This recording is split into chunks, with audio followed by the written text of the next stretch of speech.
Hi everyone, it's been a while. This episode's going to be a bit different. I'm going to design and build a complete terrain set for a sci-fi style mech wargame. The mech wargame kit comes with several customizable mech units, plus all the game cards, dice, and other accessories. The mechs themselves need to be assembled and painted. Based on the game's sci-fi setting, I want to create a unified battlefield with modular ground structures that can be easily put together or taken apart for storage, custom painted ground units, and maybe even some lighting effects. All right, let's get started with the mechs. This time, I'm kicking things off by assembling and painting these two mech sets, each representing rival factions on the battlefield. According to the game's point system, each mech unit is made up of 5 main modules: the head, core, left arm, right arm, legs, and backpack. Each part can be equipped with different components, and those determine the point value of the unit. The modules are connected using magnets, which makes it easy to swap parts or take them apart for storage. Each faction also comes with several types of drones, each serving different functions on the battlefield. There were so many parts that just assembling the mechs for both factions took me over a week. Once everything was ready, it was time to move on to painting. As for the color schemes, the main thing is not to mix up the factions. Each faction has its own unique components, so you can pretty much design and paint them however you like. I started by priming all the base parts, and once the primer was completely dry, I sprayed on the base colors.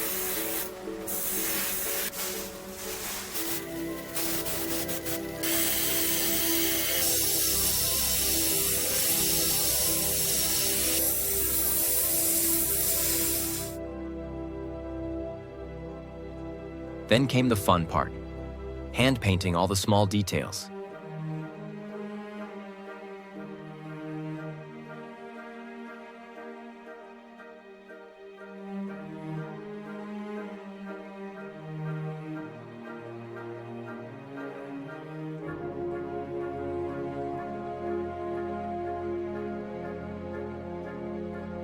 Since there are so many interchangeable parts, the whole painting process took quite a bit of time.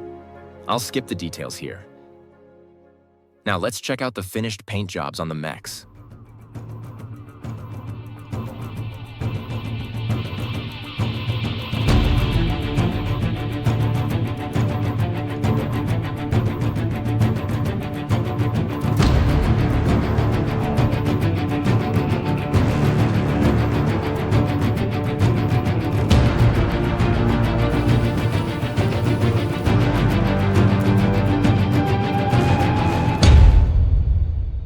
All the combat units are ready. Finally, time to build the battlefield. Here's my plan. I'll use thick basswood panels for the terrain base, black PVC board for the top layer, and in between, I'll install electronic components so the entire terrain can light up. All right, let's get this build started. I'm working with 4 45 by 45 centimeter panels of 5mm thick basswood. The panels are joined together with tongue and groove joints to keep everything aligned and sturdy. The cool thing about this setup is that you can take it apart and fold it up, so it doesn't take up much space at home. On top of that, I'm adding a layer of black PVC board. The surface is marked with grids based on the standard unit size for the game pieces.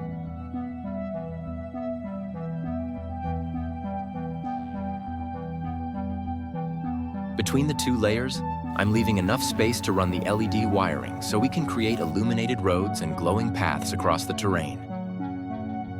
I started by sketching out the circuit layout on the base, following the road plan.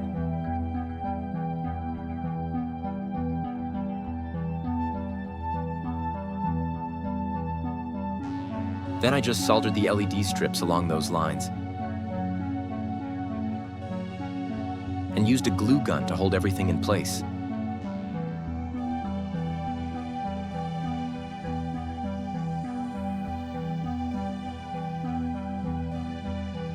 That takes care of the lighting under the terrain.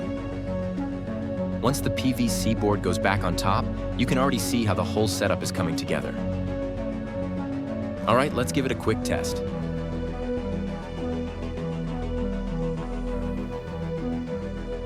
The terrain's done for now. Time to work on what goes on the ground. First up, I'm making some terrain obstacles. For that, I used XPS foam, cut into small cube-shaped blocks like these.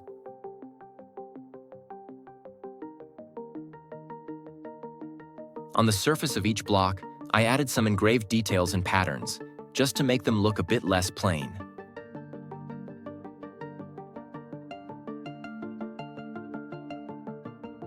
Next, I needed to build some structures for the terrain.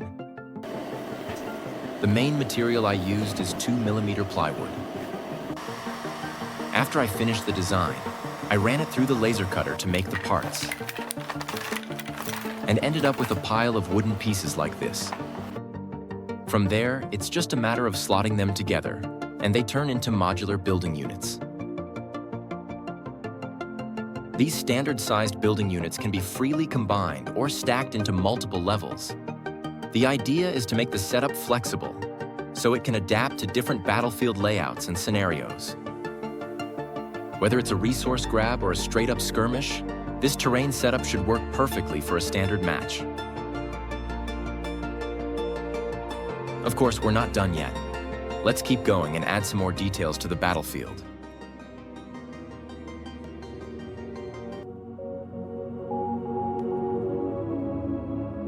For the open cutout sections on the PVC board, I'm covering them with this mesh paper.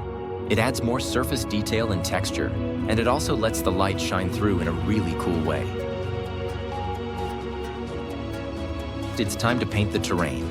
I'm mixing putty with acrylic paint to get the base ground color and adding a bit of fine quartz sand for extra texture.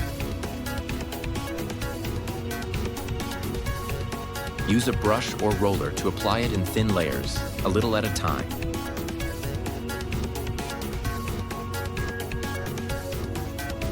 Once it's completely dry, this is how it looks. You can see those nice cracks and gritty details on the surface. But right now, it still looks a bit plain, so I'll add some extra markings and bright symbols to make it pop.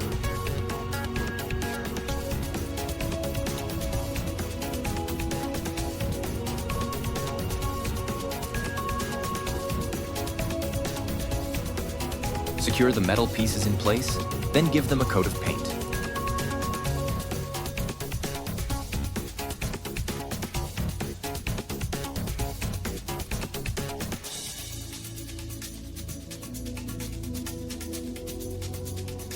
Then, I'll apply a light diffusion film over the base so the ambient lighting isn't too harsh.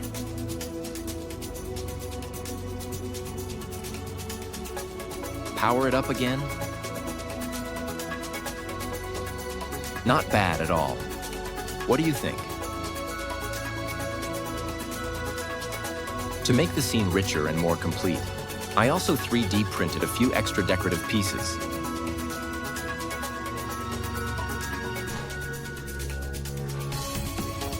With all the decals and finishing touches in place, the whole project's complete. I honestly can't wait to play the first match on it.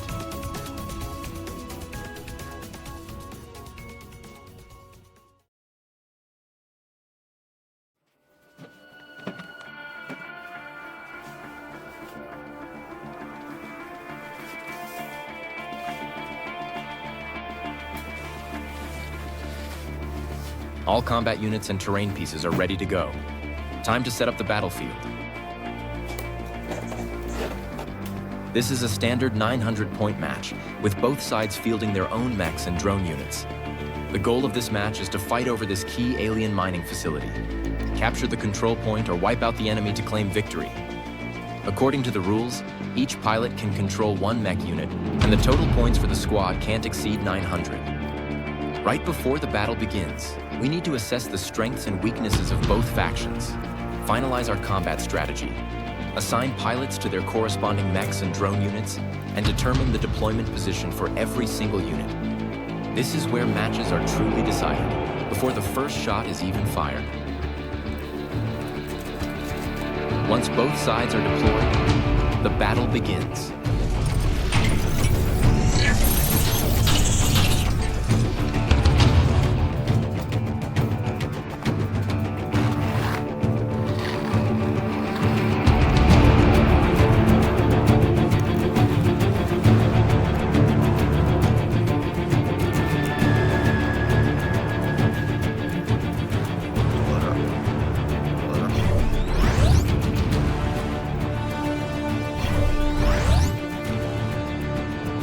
For new players, the commands and combat rules can be a bit tricky. During our first match, we kept checking the rulebook to make sure no one was accidentally cheating. But the best part is, for at least an hour, we get to put our phones down, forget about all the stress and distractions, and just enjoy the time playing together with family and friends. This is actually my first attempt at building sci-fi themed wargaming terrain. There's definitely room for improvement on quite a few details. But it's okay. This is just the beginning. I've got so many more ideas waiting to be brought to life.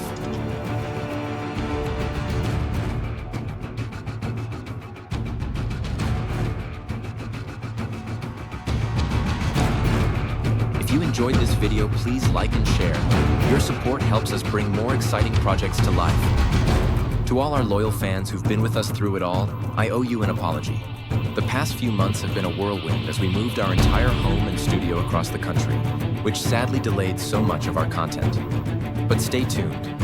We've got plenty of fresh and exciting projects on the way. So, that's all for this episode. See you next time.